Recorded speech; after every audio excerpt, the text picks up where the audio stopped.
wala haula wala quwwata illa billah, amma ba'du. Para hadirin jamaah Majelis Ta'lim Masjid Jami' Al-Mubarradin yang berbahagia, puji syukur kita panjatkan hadrat Allah Subhanahu wa taala yang telah mempertemukan kita kembali dalam rangka menuntut ilmu Allah, ilmu Rasulullah sallallahu alaihi wasallam. Melanjutkan kembali pembahasan di dalam kitab yang pertama, kitab Syarah Nasaihil Ibad, pada halaman 26 dengan bacaannya wal maqalatu al hadiyatu wal ishrun. Ya, langsung saja diterangkan halaman 26 dengan baris ke-6 dari atas. Bismillahirrahmanirrahim. Qala al-musannif rahimahullah wa nafa'ana bihi wa bi ulumihi fid dharaini amin radhiyallahu ta'ala anhu.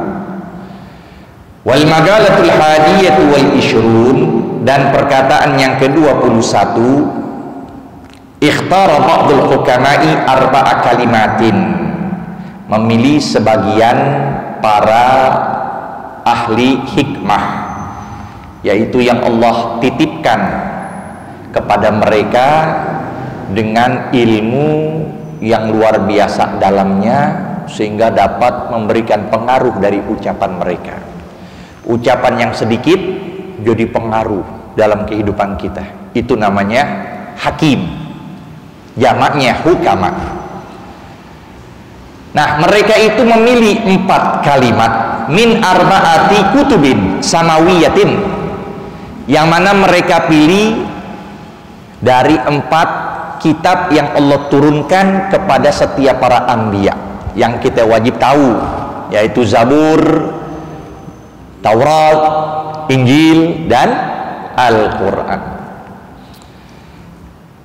Minat Taurati, adapun pilihan dari kitab Taurat disebutkan man radiya bima a'tahallahu ta'ala minar rizqi, siapa orang yang ridho dari apa-apa yang Allah berikan.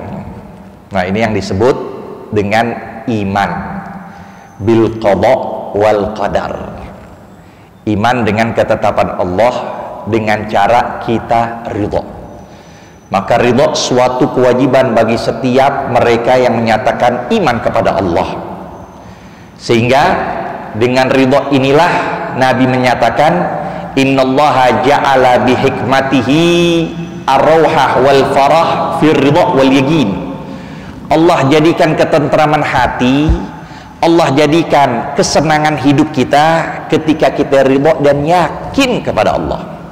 Tapi sebaliknya, wa ja'ala biq wal haraj fi sukhti wasyak. Sebaliknya, Allah jadikan kita sempit hidup kita. Allah jadikan selalu gelisah. Kenapa? Ragu akan ketetapan Allah dan kita murka kepada ketetapan Allah. Ridho atas ketetapan, bukan ridho ketika kita berbuat maksiat. Ya udah deh, aneh ridho deh, aneh berbuat maksiat, paul tuh namanya. Ya, aneh ridho deh, aneh minum khamr, aneh zina, mau kata apa lagi? Ya, itu dari satu kaum, bukan kaum ahlus sunnah wal jamaah itu keluar itu akidah yang demikian. Itu kaum yang namanya al-jabariyah, yang dia menyatakan bahwa innal abda la ikhtiyara lahu, hamba itu tidak punya pilihan.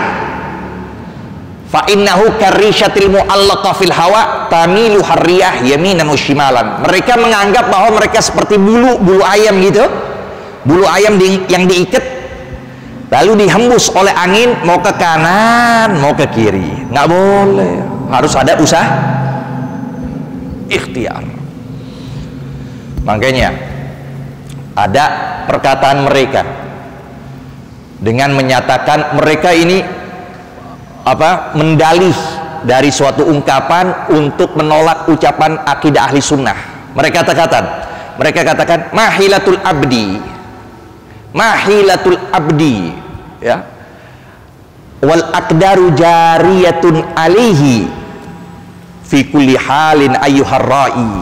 Apa sih usaha yang bisa dilakukan oleh seorang hamba sedangkan takdir Allah telah berlaku pada dia pada setiap keadaan? orang yang melihat, maksudnya ahli sunnah wal jamaah. Lalu dia memperumpamakan, in alqahu fil yammi maktufan wa qala lahu iyyaka an tabtalla bil ma'i. Lalu dikatakan begitu, dia menyatakan, gimana pendapat kamu ada seorang yang diikat, dibelenggu kaki tangannya, dilempar ke laut, dia dilempar ke ente masih ngomong hati-hati ya engkau terkena basahan air. Nggak mungkin, pasti bakal apa? Tuh, itulah pemikiran Jabariyah begitu. Maka dijawab oleh ahli sunnah wal jamaah, langsung mereka menjawab, in haffahul lutfu lam yamsushu balalun. Kalau memang Allah takdirkan nggak bakal kena, maka dia nggak bakal terkena basahnya. Kalau sudah Allah takdirkan dia, sekalipun dia di api, seperti Nabi Allah Ibrahim, sekalipun di api, dia nggak bakal ngerasakan panasnya api tersebut. Ya, tapi sebaliknya, kalau sudah dia ditakdirkan, wa in yakun qadrul baula bi ghariqatihi, tapi kalau seandainya takdir Allah bakal tenggelam, fa innahu ghariqun wa in ulqiya bi sahra'i, dia bakal tenggelam sekalipun dilempar di padang pasir. Kalau udah takdirnya tenggelam, dilempar di padang pasir bakal tenggelam juga. Itu takdir, ya, itu jawaban ahlu sunnah wal. Jadi maksudnya apa? Intinya bahwa kita ini wajib adanya ikhtiar. Tidak boleh ridho dengan apapun maksiat yang kita lakukan. Harus kita usaha, tutupin dengan taubah, tutupin dengan penyesalan. Disinilah yang Allah nyatakan, kalau dengan sebab itu Allah pula akan berikan ketentraman jiwa kita. Itu dia, ya. Maka ridho ini sangat perlu. Minar rizki, berupa rezeki.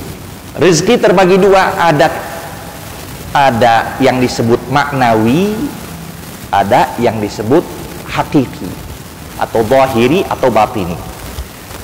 Hisi, ya, rezeki terbagi dua, ada yang namanya hisi, ada namanya maknawi. Hisi ini yang kita sekarang rasakan, makan, kendaraan, tidur, itu rezeki, ya.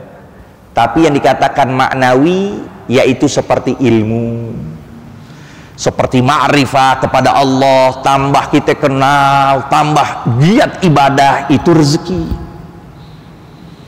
Makanya Al-Imam Idrus bin Umar Al-Habsyi, seorang imam besar, beliau kalau ngaji, selepas pengajian itu beliau nyatakan ini rezeki maknawi. Sebagaimana aku ketika makan, selesai makan aku ucapkan alhamdulillahilladzi at'amani, ya, bi ghairi hauli minni wala quwwah wa razaqani bi ghairi hauli minni wala quwwah.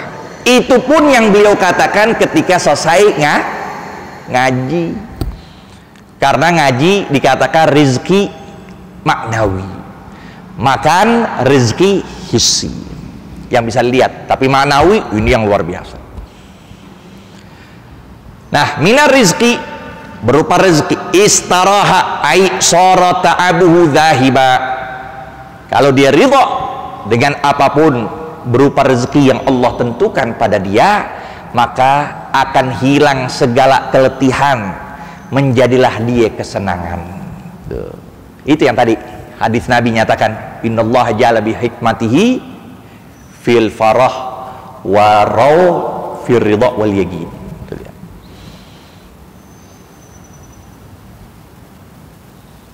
Fid dunya wal akhirah, dia akan merasakan tenang di dunia dan di akhirat.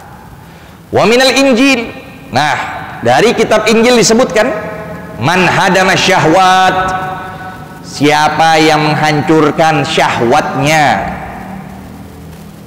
Yang namanya syahwat itu sesuatu yang di luar nafsu, yang nyatakan enak-enak itu syahwat. Segala sesuatu yang enak pasti namanya maka disebutlah huffatul jannah bil makarih wa huffatin nar bisyahwa. Dikelilingi surga dengan sesuatu yang tidak enak, dan dikelilingi neraka dengan sesuatu yang enak. Kita ngaji setengah jam, kaki kita bawahnya udah pegel aja. Kita nonton, apalagi dangdutan ada, sejam 2 jam film nggak ada pegelnya. Oh, bisa tuh mata nggak bisa kedip tuh, ya. Nah, ini karena sesuatu yang enak dengan nafsu. Tetapi kalau kita lawan terus itu nafsu, itu syahwat, maka nanti nafsu kita akan beranjak ke keadaan yang lebih tinggi yang disebut dengan ya mutmainnah. Sebelumnya lawamah, celak dulu, ente kok masih begini, ente masih kurang, ente masih seperti itu, lawamah. Sampai lagi naik ke tingkatan yang disebut nafsul mutmainnah, tentram. Tenang kalau ibadah, tenang kalau kita berbuat kebaikan, tenang kalau kita menjalankan perintah Allah, mencegah manusia dalam kemungkaran, hati kita jadi tenang. Itu namanya nafsul mutmainnah. Ai min tarki mushtaqatin nafsi, itu dia. Meninggalkan dari apapun yang dirindukan oleh nafsu. Ini kita pulang dari sini, apa yang kita rinduin? Hah? Pulang dari sini apa yang kita rinduin? TV, apa lagi? Handphone. Pulang langsung tanya handphonenya, bukan Quran, bukan dicari Qurannya, handphonenya mana handphone? Apa lagi? Makanan apa lagi itu sih, udah siap beraneka macam, udah ada udah. Nah, itu yang dikatakan syahwat. Arti syahwat adalah keinginan nafsu, sehingga disebutlah inna syahwata tusayyirul muluka abida. Syahwat ini bisa menjadikan raja sebagai budak. Kita seharusnya punya akal yang kita pikirkan dengan baik, dengan jernih, dengan positif, tapi syahwat sudah mendominankan jiwa kita, yang ada semuanya jadi hina. Nggak pandang bulu. Kalau udah syahwat sudah memenuhi jiwa kita, nggak pandang bulu. Yang muda, yang tua bakal hina semuanya. Kenapa? Itu dia tadi. Inna syahwata tusayyirul muluka abida. Sesungguhnya syahwat itu bisa menjadikan para raja sebagai budak. Wa inna sabra, tapi sebaliknya, sabar itu yusayyirul abida mulukan, bisa menjadikan para budak sebagai gimana Nabi Allah Yusuf dan pula ratu yang disebut Zulaikha, yang dia ratu bisa jatuh hina lantaran syahwat, dikatakan seperti itu, ya. Azza, siapa orang yang menghancurkan syahwatnya, azza, dia bakal mulia, aisara qawiyan fid dunya wal akhirah, di dunia dan akhirat. Wa minaz zabur, dan dari kitab Zabur disebutkan man tafarrada bi nafsihi wa bi malihi anin nas. Nah, ini yang berkaitan dengan uzlah. Siapa orang yang berkesendirian, dia demennya nyendiri aja, jadi primus aja. Apa primus? Priamus, oh, maunya sendiri, nggak kemana-mana, udah nggak mau ngumpul sama orang. Jadi ya, nah, ini uzlah. Tapi harus tahu syarat uzlah itu ketika kita sendiri telah memahami ilmu-ilmu dasar dalam agama, seperti kita paham wudhu kita, sholat kita, yang kewajiban kita sebagai orang Islam kita udah pahami itu. Uzlah nggak apa-apa dah, ya. Kita punya kewajiban sama istri, udah siapin juga, udah punya 50 pintu deh sekurang-kurangnya. Wasiat tuh ambil ya, setiap bulan ambil tuh. Nah, uzlah itu afdal. Tapi kalau kita ada kewajiban, istri, anak, kita sia-siakan, jadinya bukan lagi yang namanya itu pahala, jadi kafa bil mari itsman an yudayya man yaul. Cukuplah seorang menanggung dosa yaitu dia menyanyiakan orang yang bergantungan kepada dia. Itu uzlah. Kalau udah semuanya, nah itu. Lalu pula diantaranya bahwa dia tidak dapati orang soleh lagi yang ada di sekitar dia, dia duduk dan sebagainya, semuanya kehancuran, semuanya kerusakan, semuanya fasad. Gak bisa dia bicara tentang akhirat, gak bisa, udah. Duduk sama dia bicara politik, duduk sama dia bicara dunia, duduk sama dia bicara niaga dan sebagainya, perniagaan. Ini aneh, pengen bicara akhirat gak ada. Nah, maka buat ente lebih baik sendirian, sudah. Dan yang ketiga syaratnya, dia harus yakin, harus i'tiqad dengan uzlahnya dia menyelamatkan orang lain dari keburukan dia. Bukan dia yang lebih baik, bukan. Dia uzlah, ya, dia bersendiri apa? Untuk menyelamatkan orang lain agar tidak rusak dengan sebab saya duduk dengan mereka. Harus yakinin begitu. Makanya Nabi nyatakan al-wihdah khairun min jalisis su'. Sendiri itu lebih baik ketimbang duduk kepada orang yang buruk. Tapi apa? Kita berhubungan, kita bersuhbah, bersahabat dengan orang soleh, khairun minal wihdah, lebih baik dari sendiri. Nah, ada pengajian di situ dipelajarin ilmu, dateng, jangan pakai zikir-zikir dulu. Dahulu, aneh nggak paham nih ilmu, aneh nggak tahu nih yang wajib buat anak, ya udah duduk, nimbrung, duduk, bertanya dan sebagainya. Ya. Naja ay khalusa minal halak, yaitu dia selamat dari kebinasaan, wa ba'uda anhu, dan dia bakal jauh dari kebinasaan fid dunya wal akhirah. Masyaallah tuh ya. Tuh yang pertama dari Taurat ya. Pertama dari Taurat, yang kedua dari Injil.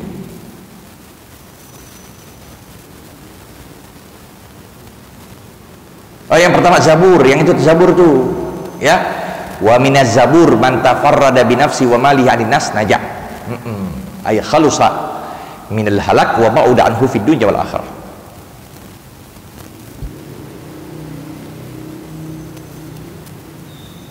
Yang pertama Taurat ya. Yang pertama tentang masalah ridha, itu Taurat. Yang Injil masalah menghancurkan syahwat. Yang dari Zabur uzlah. Yang keempat Furqan, wa minal furqan man hafizal lisana, siapa orang yang menjaga lidah maka disebut jirmuhu saghir wa jurmuhu kabir. Bentuknya kecil tuh lidah kita, kecil apa gede? Kecil. Tapi jurmuhu, imbasnya, dengan lidah ini kita bisa keluar dari Islam, murtad bisa kita. Dengan lidah ini bakal lepas hubungan suami istri ya. Dengan lidah ini bisa pecah atau pisah hubungan keluarga, orang tua dan anaknya. Sehingga Nabi menyatakan ya, hal yakubun nasu finari ala wujuhim illa hasaidu alsinatihim. Tidaklah seorang tersungkur ke dalam neraka jahanam, maksudnya mukanya duluan tuh tersungkur ke dalam neraka jahanam, melainkan dari hasil usaha yang keluar dari lidahnya. Dari lidahnya. Sehingga saking sangat menjaganya agama, lihat Allah menjadikan kita punya lidah dengan dua pintu, dengan dua dinding. Mulut, sebelum mulut ada apa? Ada gigi, ditutup tuh lidah. Sebelum mau keluar ditutup. Pintu pertama gigi kita, kalau masih ada giginya tapi ya udah gak ada giginya, tinggal satu. Yang kedua apanya? Mulut. Itulah. Untuk apa? Agar kita bicara hati-hati. Dan Allah ciptakan kita punya telinga, ada dulu. Maksudnya biar kita lebih banyak dengar yang baik-baik ketimbang kita ucapin yang tidak baik.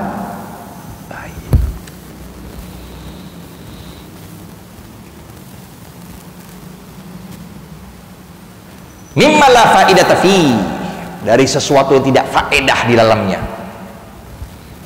Itu dia. Sehingga Nabiullah Nuh alaihi salam, itu Nuh nama nabi sebelumnya bukan itu. Dikatakan Nuh apa? Karena beliau selalu meratap, selalu nangis luar biasa dengan suatu kejadian, yaitu ketika beliau lagi keluar, beliau dapatkan, maaf, ada anjing yang punya 4 mata. Anjing yang Allah ciptakan 4 mata. Dari situlah beliau merasa, beliau mengatakan, kok begini? Tuh dikeluarin tuh ucapan, kok begini? Nganggap jelek. Maka dari situ, itu anjing dengan izin Allah menyatakan, atu'ayyib ala son'ah, ente kok hinain atas ciptaan Tuhan? Laukanal amru biyadilam akun kalban. Kalau memang Allah mentakdir, kalau Allah berikan aku kekuasaan, aneh nggak mau jadi anjing. Gitu. Tapi inilah takdir dari Allah. Sedangkan Allah yang nggak pernah dan tidak layak buat Allah itu keaiban. Lihat Nabi Nuh didengerin ucapan, maka dengan sebab itulah dengar ucapan itu langsung beliau sedih. Lalu beliau dalam keadaan meratap terus menerus sampai dikenal dengan nama Nuh alaihi salam. Jadi ya, maka kita jaga ucapan ini, kalau sudah keluar nggak mungkin kita tarik lagi. Ucapan yang kita sampaikan kepada istri kita dengan ucapan pisah, udah gak bakal bisa lagi untuk menarik.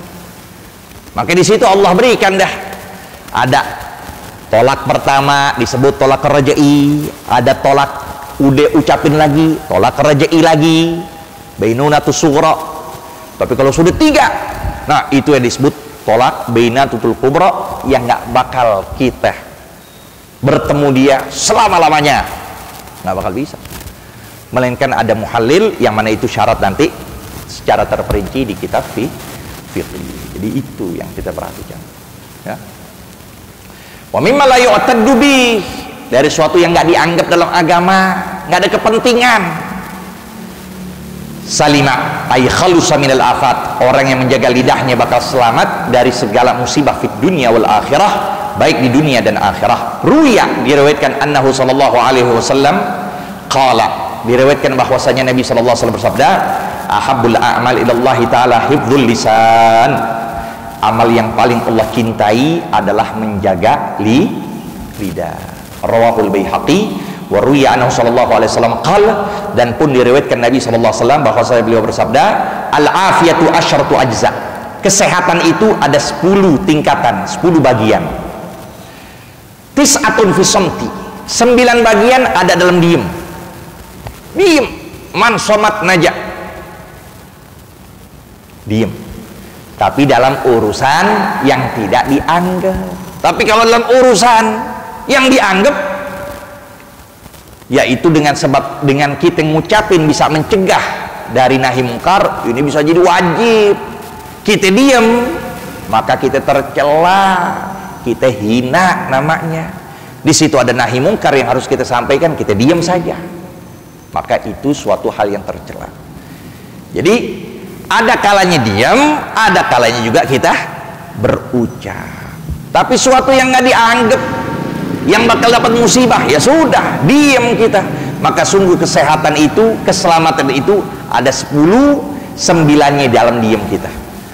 Lalu yang satu itu apa? Wal asyir fil uzlah anin nas. Sedangkan yang ke-10 yaitu ketika kita berpaling dari manusia. Baru manusia. Rawahul Baihaqi, rawahu ad-Dailami wal maqalat tsaniyah wal 20 sampai silut. Wallahu a'lam bis-shawab. Rabbi zidna ilma warzuqna fahma. Kita lanjutkan kitab yang kedua. Ya Rasul